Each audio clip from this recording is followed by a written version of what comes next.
नमस्कार आप सबको, स्वागत है आप सबका हमारे आज की वीडियो में। तो चलिए आज की वीडियो में हम करने वाले हैं हिंदी के कुछ महत्वपूर्ण प्रश्न।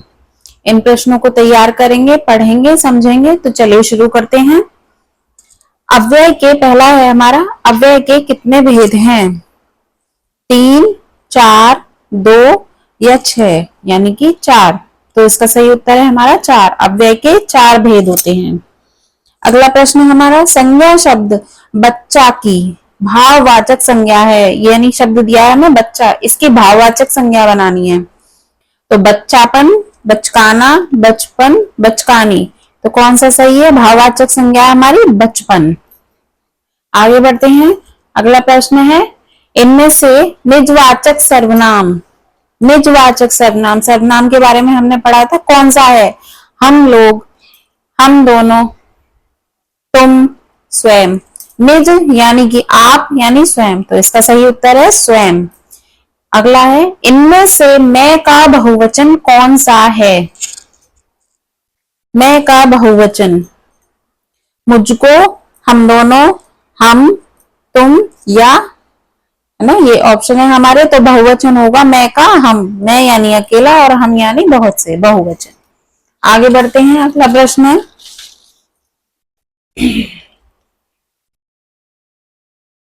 पलंग पर मेहमान बैठे हैं। पलंग पर मेहमान बैठे हैं, इस वाक्य में कौन सा कारक है? करण कारक, संप्रदान, संबंध या अधिकरण? तो पलंग पर कौन सी विभक्ति आ रही है? पर। तो कारक की विभक्ति हम देखेंगे तो अधिकरण, अधिकरण की विभक्ति होती मैं, पे, पर।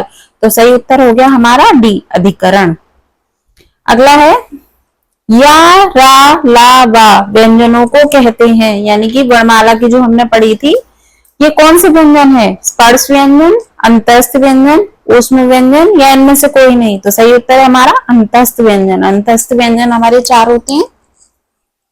अगला है, द्रव्यवाचक संज्ञा को कहते हैं गुणवाचक संज्ञा, भाववाचक संज्ञा, पदार्थवाचक संज्ञा या इनमें से कोई नहीं?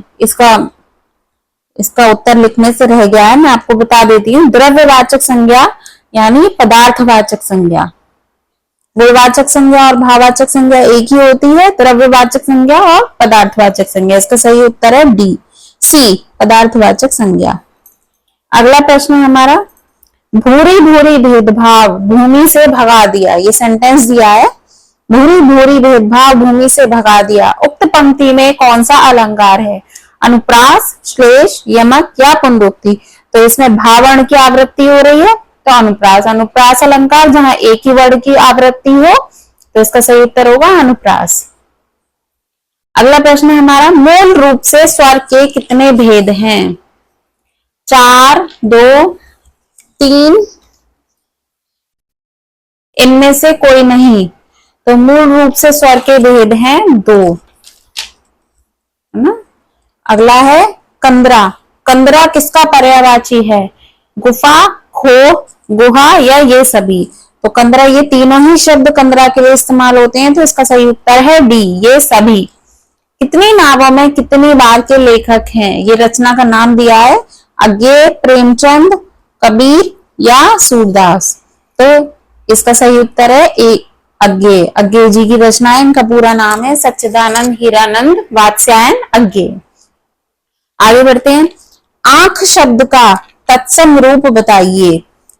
आंख, अक्षी, नैना, नेत्र। तो इसका सही उत्तर है आंख का तत्सम है अक्षी। ये अगला बढ़ते हैं। नाट्य शास्त्र के रचयिता हैं पिंगल, कबीरदास, भरत मुनि, आचार्य दंडी। तो सही उत्तर है भरत मुनि। नाट्य शास्त्र की रचना भरत मुनि ने की है। चंद्रकांता के लेखक कौन है? चंद्रकांता हमारा उपन्यास है, बहुत प्रसिद्ध। जयशंकर प्रसाद, अज्ञेय, नागार्जुन या देवकी नंदन खत्री? तो इसका सही उत्तर है डी, देवकी नंदन खत्री। अगला है, आधुनिक युग की मीरा किसे कहा जाता है?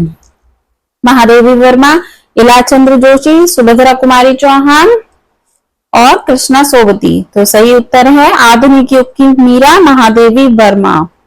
ये बहुत इंपॉर्टेंट प्रश्न है, अक्सर ये देखने को भी मिलता है एग्जाम्स में और वैसे भी पढ़ने में आता रहता है। अगला प्रश्न है हिंदी का प्रथम महाकाव्य कौन सा है? रामायणी, पृथ्वीराज रासो, साकेत, नहुष। तो उसका उत्तर है पृथ्वीराज रासो। हिंदी का प्रथम महाकाव्य पृथ्वीराज रासो।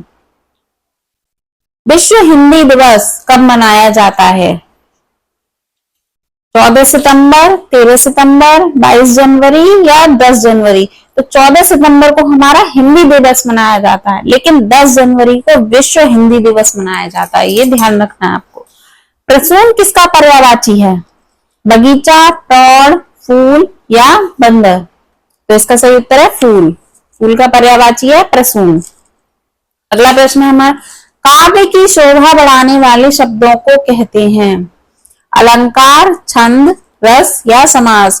तो जब हमने अलंकार पढ़ा था उसमें परिभाषा भी पढ़ी थी। आचार्य दंडी के अनुसार काव्य की शोभा बढ़ाने वाले शब्दों को अलंकार कहते हैं। सही उत्तर है इसका अलंकार। अगला है घोषत्व के आधार पर स्वर कैसे होते हैं? अघोष, सघोष, दोनों या इनमें से कोई नहीं। तो जैसा कि हमने पढ़ा था सभी स्वर सघोष होते हैं, तो इसका सही उत्तर हो जाएगा ए सघोष। तो उम्मीद करती हूँ आपको आज की वीडियो पसंद आई होगी। तो हमारे वीडियो पसंद आए तो हमारे चैनल को लाइक और सब्सक्राइब कीजिए। मिलते हैं अगली वीडियो में, तब तक के लिए नमस्कार।